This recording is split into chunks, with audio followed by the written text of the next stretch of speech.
Hi all! Everything in my video is pulled from the public domain, and I am using them under the Fair Use, Fair Dealings guidelines.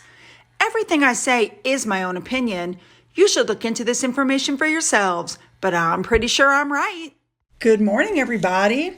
My goodness. Okay, first of all, there's Finn's nose so you can boop the schnoot first thing in the morning. Once again, we have a lot to cover, and a lot of it actually are your comments that were left on my last video. They were very interesting, so let's just dive right in and get there, shall we? Let's go. To start out, it was pointed out on Twitter by this particular user that Harry and Meghan used the now stolen Dr. Martin Luther King's quote, "Silence is betrayal," without attribution, and used it to their insatiable quest for cash and glory. Well, several of you noticed that as well. Vicky Wood pointed it out. Kittens Are Cuter pointed it out. So if you guys really want to see some plagiarism, go up into the description box and you'll find links to 2 videos I did, which is nothing but plagiarized quotes. It's shocking. All right, moving on. Next up, I pointed out how wonderful Zara is with her children and what a great family they have, and how I'd love to go out and have a beer with this woman because I think she'd be a lot of fun. And one of my subscribers named Kim Tozer said that had Harry and Meghan copied Zara and Pete's lifestyle, they probably would have been a lot happier. They would have had the family, not the institution, and the kids would have been growing up with cousins and family gatherings. Yeah, I noticed that Meghan basically put up in the Netflix documentary that the royal family stole that from her son as well. Now, I couldn't help but notice the other comment from Trisha Harding about, the hair growth or a lack of. Well, I found that interesting because a blind item then was posted. And it's basically saying that Harry had to have emergency top-up surgery because the hair plugs started to fall out. I told you guys before I thought he had hair plugs. Oh my God. Moving on, Freya said that the interview with 60 Minutes is not a real interview when the questions are pre-approved. I have to say I completely agree with you. These were pre-approved. Next up, remember I asked you guys about Mike's hat there? Well, several of you responded. DGKK55 said that it's called a flat cap. And they were synonymous with Northerners because these were the miners and the mill workers. Very interesting.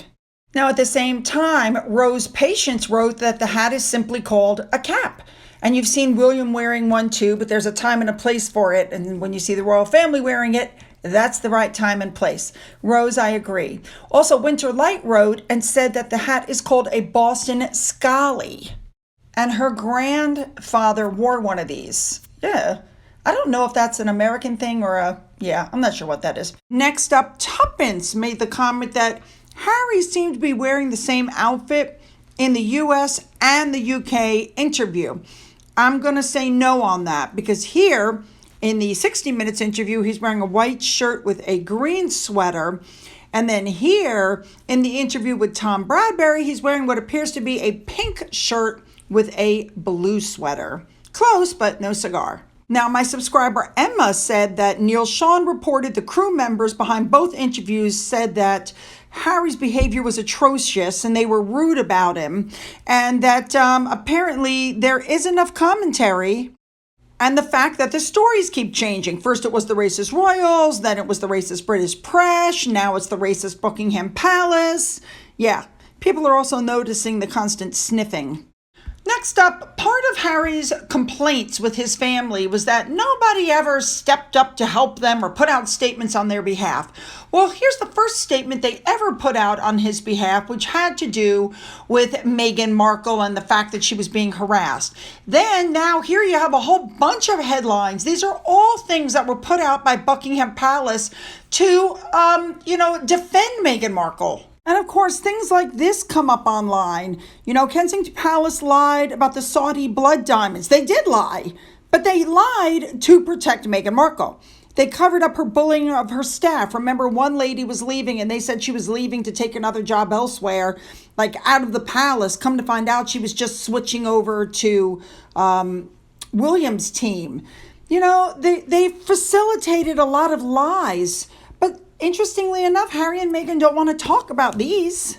Then, of course, we had this massive leak that was completely from Harry and Meghan. Listen to this. Remember this? Well, I'm not trying to break news, but I did actually call them to see how they were feeling. And it's true. Harry has talked to his brother and he has talked to his father, too.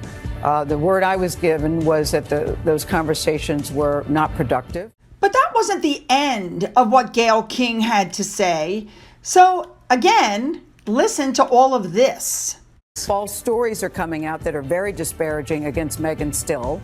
No one in the royal family has talked to Meghan. That's another thing. You know, the bullying thing was raised, in 2018, and now there's an ongoing investigation about bullying for Meghan Markle. When anyone who's worked with her will tell you exactly who she is. You know, she's really a very sweet, caring person. And as I say, Meghan has documents to back up everything that she said on Oprah's interview. Now, let's keep in mind that we've never seen any proof of any of the allegations in all these years. They've made the same allegations over and over and over again, and we've seen nada. Here's some more leaks from Harry and Meghan. We know that they've released information through Omid Scobie. How many times has he done that? How about the court case where the judge got all upset with Harry? Here's a perfect example. The judge said at 9:30, a copy of the title page of the claimant's witness statement was posted in the Twitter feed of someone named Omid Scobie, accompanied by a quote attributed to a close source. The judge said the claimant's side has been energetically briefing the media about the proceedings from the outset. An email was sent to a media representative by James Holt, head of engagement and communications at Sussex Royal, which was the Duke and Duchess's foundation. And finally, under his judgment, the judge said that legal proceedings do not exist for the purpose of permitting parties to put irrelevant matters in the public domain, and the court must be astute to ensure proceedings do not become the occasion to publicize irrelevant information. In other words, Harry and Meghan were the leak. And here we go. For those of you who are unaware, Netflix closed out its worst year in more than a decade, and its stock is plunging. Wow, wonder why. It's being reported that their decline outpaced the NASDAQ, which was down 33.1% for the year. So, of course, they're looking for new ways to get revenue in, and they said that while they would never have commercials, they have now launched an ad-supported tier to try to get into the advertising market. Yeah, I wouldn't pay for it, not even for advertisers. Like, that's crazy. So Harry and Meghan put out this show, Live to Lead, and it was a complete flop in the ratings. And people went online and said there's something a little odd happening here. There was very little press, very little promotion, which is kind of odd when you look at the list of bold names involved. The way it was handled feels like it's a throwaway project to fulfill a contract. Maybe Netflix said that they had to hit a certain number of projects by the end of the year. But one thing this article points out is absolutely obvious, and that's the Sussex name alone is not enough to drive views. And of course, it's not just the leaks. Riley Dog on Twitter pointed this out. It was like, what? Prince Harry and Meghan Markle met July of 2016. Meghan said during the engagement interview they had 5 to 6 months of privacy and nobody knew they were dating. But on October 31st of 2016, Camilla Tominey broke the news they were dating. And on November 8th, Harry issued a statement about the media abusing Meghan. So if those dates are correct, then basically after 8 days of their relationship becoming public, the media had done so much damage that they had to issue one unprecedented statement. And next up, this article came out saying that why in the world would the family want to reconcile with him? Look at these photos. They wouldn't. Can you blame them? I mean, and I have to agree with Angela Levin. With all of the psychological and medical help available after all this time, Harry is still just blathering on. It's like, give me a break. I have to be honest. I think that Harry wanted to be king. I think he's so jealous with that it's just like eating him up inside, honestly. And then you have to realize that articles like this, they're lost souls and it's painful to watch. I happen to agree with that. I think the two of them are beginning, I don't know what else to say. I think they're desperate. I think the Spotify deal is gone. I think the Netflix deal is gone. I think the money is starting to run out if the book doesn't do well. I mean, who knows what's coming, But they are literally saturating the market with gossip. As soon as I hear another story, I literally put my head down in my hands and go, oh my God, more. And it's usually the same stuff that we've already heard 20 times. Now, I had to address this. You guys are not going to believe it. King Charles's coronation could be invalidated due to his affair. I don't know what that's supposed to mean. He's already king. The coronation is simply, a pageant, a show. The man is not going to be stopped from being king. He's already king. Like, really? Now, with that being said, a lot of Britons are calling for them to be banned from the coronation. They don't want Harry and Meghan there. The king, on the other hand, was very, magnanimous, very generous by offering for Harry and Meghan to be there. But here's what most people don't get. Now, if they show up, Harry doesn't just attend the coronation. As a peer of the realm, he has to pay homage to the king and swear an oath of personal loyalty to him, which includes a promise to defend him to the death. I don't believe for 1 second he'll do that. He's a senior duke. He'll have to kneel before him and recite the oath. Yeah.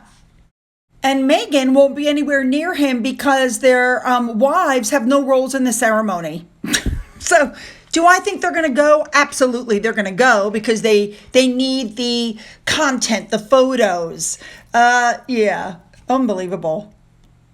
A big thank you to Wonderk on Twitter for showing that once again, there's more dislikes than likes for the Anderson Cooper 60 Minutes program.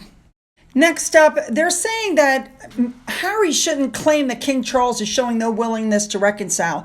King Charles invited them to the coronation. He invited them to the Platinum Jubilee. They've received invitations to visit the Queen right before she died. They were the ones who decided not to go to those things. But if I remember the story correctly, they fed a story to Harry about how the Queen's body was going to be on the train just to see what would happen. And then it was reported by Omid Scobie. And then it came out that was not how the Queen's body was traveling. And they figured out that Harry was the leak. That's why nobody's talking to him. And just one more juicy little bit of information. Harry and Meghan did not do this in their house. They did it in another house that rents for $2,600 a night. Notice the curtains. They're the same curtains from when Meghan gave her interview. Apparently, Vivian Wood was married there. There were some famous people married there, but it's a very small, unpretentious house. But for some reason, they just will not film in their own house. What does that tell you? I don't think they have a lot of furniture in that house, honestly. I think they don't. All right, and finally, Prince Andrew. He apparently was seen with King Charles and William at Sandringham, a couple months ago, and people were all upset that he was there. Guys, he doesn't do any royal stuff anymore, but he's still a member of the family. He's still King Charles's brother. So he's not part of the institution, but he's still part of the family. There you go. So I can tell you that our fundraiser is off to a fabulous start. You guys are so generous. Let me remind you to go into the description box and click on those 2 links that I placed up there for the plagiarism videos, okay? Don't forget to hit the subscribe button and the bell. If you've already hit it, double check and make sure you're still subscribed. Don't forget to leave your good comments below. Also in the description box, you'll find the links to my Getter, my Rumble, my Patreon. And as always, you guys, have a fabulous day.